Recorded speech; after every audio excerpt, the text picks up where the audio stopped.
पे एजेंडा नहीं चलेगा? नहीं, देखिए, समाजवादी और भाजपा एक हद तक एक ही बिसात पर खेल रहे हैं, क्योंकि दोनों का फायदा उसी तरह की राजनीति से हो रहा है। कांग्रेस पार्टी कह रही है कि जनता का फायदा होना चाहिए, विकास होना चाहिए, विकास के मुद्दे उठने चाहिए। तो ये जो पार्टियां सांप्रदायिकता और जातिवाद की वजह से जिनका जो आगे बढ़ती हैं, उनका तो एक ही खेल होता है, तो दोनों एक दूसरे का फायदा ही करते हैं, और क्या होता है। मतलब आपको दोनों में कोई फर्क नहीं दिखाई दे रहा आज? मुख्य तौर पर नहीं। तो आप मुख्य अपोनेंट किसको मान रही हैं वहाँ पे? आप ऑब्वियसली बात है, पहला तो हमारा मुख्य ओपोनेंट बेरोजगारी है, महंगाई है, जो प्रदेश में परिस्थितियां हैं, किसानों की परिस्थितियां, वो है। ये हमारी मुख्य चुनौती है और यही हमारी मुख्य ओपोनेंट है, और इन्हीं के खिलाफ हम लड़ेंगे। और मैम एक कहीं ना कहीं इसमें एक इम्पोर्टेंट सवाल बनता है उस बात के लिए, उत्तर प्रदेश की राजनीति से अगर कोई नजर डालें हम, तो वहाँ तीसरा फैक्टर एक था बीएसपी। मायावती जी लगातार शांत है, कहीं नहीं कहते हैं, दिखाई दे रही हैं, आप लोग भी। मुझे भी बहुत आश्चर्य हुआ ये देख के कि बिल्कुल, मतलब हमने एक समय में 6-7 महीने पहले हम सोचते थे कि सक्रिय नहीं है, उनकी पार्टी सक्रिय नहीं है, हो सकता है कि चुनाव के पास आने के समय शुरू करेंगे।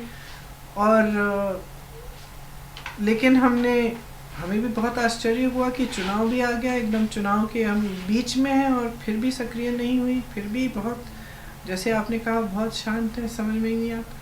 वजह क्या लगती है मैम आपको? कुछ सोच पाए आप भी? हो सकता है कि भाजपा सरकार का दबाव हो उन पे।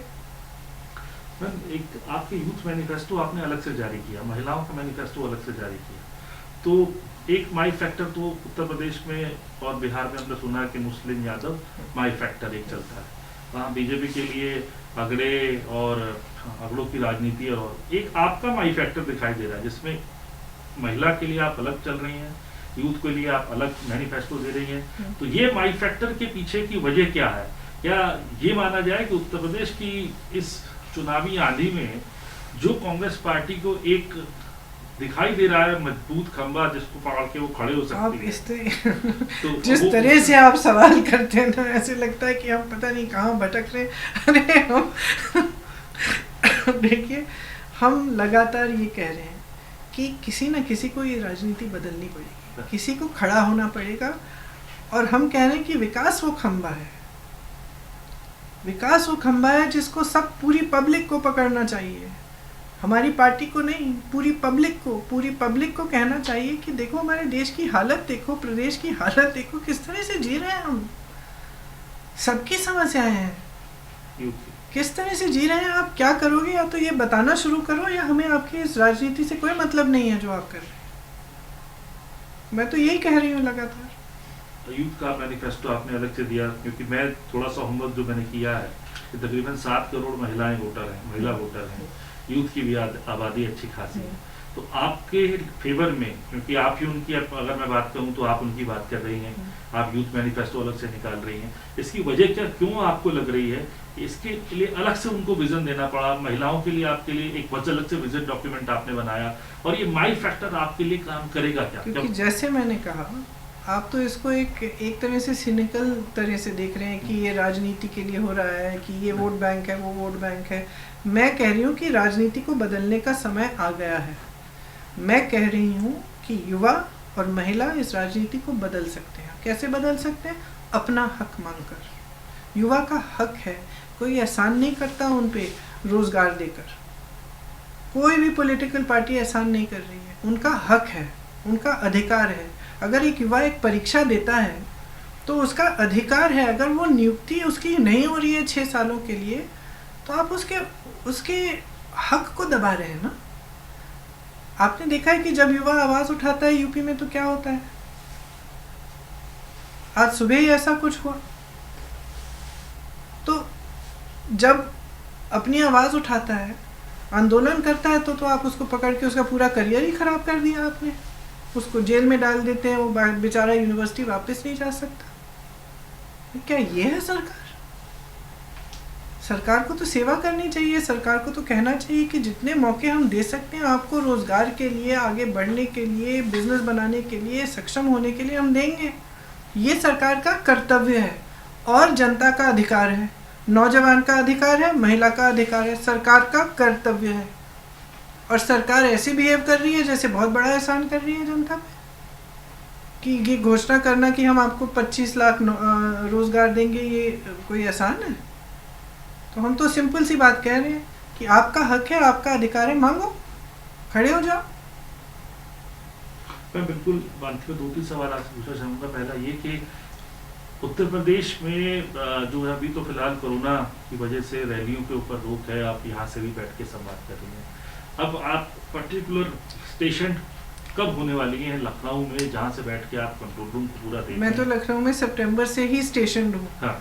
अभी कोरोना की वजह से कुछ ऐसी परिस्थितियां हैं और ज़्यादातर चुनाव जो पहले 2-3 फेज़ में हैं वो इधर पश्चिमी यूपी में है। हाँ। तो वहाँ दिल्ली से आसान पड़ता है कि यहाँ से एक्सेस करना, लखनऊ से थोड़ा दूर है, इसलिए कुछ दिनों के लिए यहाँ हूँ, लेकिन मैं तो ज़्यादातर तो लखनऊ में ही रहती हूँ। और मैं 5 स्टेट्स के इलेक्शन है, क्योंकि आपकी भूमिका में यूपी के ही नहीं, आगे भी जो है पार्टी आपको यूज़ करती है, आपकी से जो है कंट्रीब्यूशन मांगती है। 5 स्टेट्स के इलेक्शन में क्या आपका आकलन है कि क्या किस तरीके से आप देख रही हैं, और कितना और आगे भी आप स्टेट्स में प्रचार करने जाएंगी? देखिए, इससे पहले भी असम में मैं गई थी प्रचार करने के लिए, गोवा में भी मैं जा चुकी हूँ। जहाँ जहाँ मेरी पार्टी बोलेगी वहाँ मैं ज़रूर जाऊँगी और मेरी आशा है कि हम हर जगह अच्छा करेंगे। मैं आखिरी सवाल चलते चलते आपसे पूछना चाहूँगा, क्योंकि एक राष्ट्रीय राजनीति का भी आप एक जो है मुख्य चेहरा हैं। राष्ट्रीय राजनीति में भी आज की जो एक उथल पुथल रही वो रही वॉर मेमोरियल को लेके, अमर जवान ज्योति को लेके। उसको पहले ही कहा गया कि भाई वहाँ से शिफ्ट किया जाएगा वॉर मेमोरियल में। बाद में सरकार की तरफ से कहीं ना कहीं सफाई आई कि उस ज्योति को वहीं रखा जाएगा, ज्योति को नहीं हटाया जा रहा, बस वहाँ से हटके प्रज्वलित करके उसको वहाँ वॉर मेमोरियल पर करा जा रहा है और सुभाष चंद्र बोस जी की मूर्ति वहाँ पर लगाई जाएगी। लेकिन उस पर राजनीतिक भी वो बात हो गई, विपक्ष के भी नेताओं ने उसको आड़े हाथों लिया। क्या लगता है कि मैम इस इशू के ऊपर जो है ये एक पॉलिटिकल इशू क्यों बन गया, और सरकार की मंशा आपको कहाँ लगती है इसके पीछे?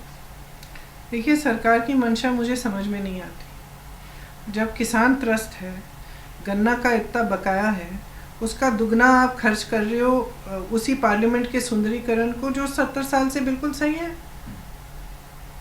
तो मुझे तो इनकी मंशा समझ में ही नहीं आती कि आप खर्चे इस तरह के कर रहे हैं।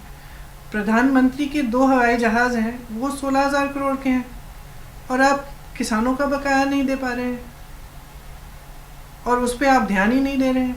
अब इनको इन चीज़ों को मुद्दा बनाना, अब ये क्यों अमर जवान ज्योति को इतने सालों बाद बुझाकर कहीं और ले जाना चाह रहे हैं, क्या करना चाह रहे हैं, हमें तो बिल्कुल, मेरे तो समझ से बाहर है।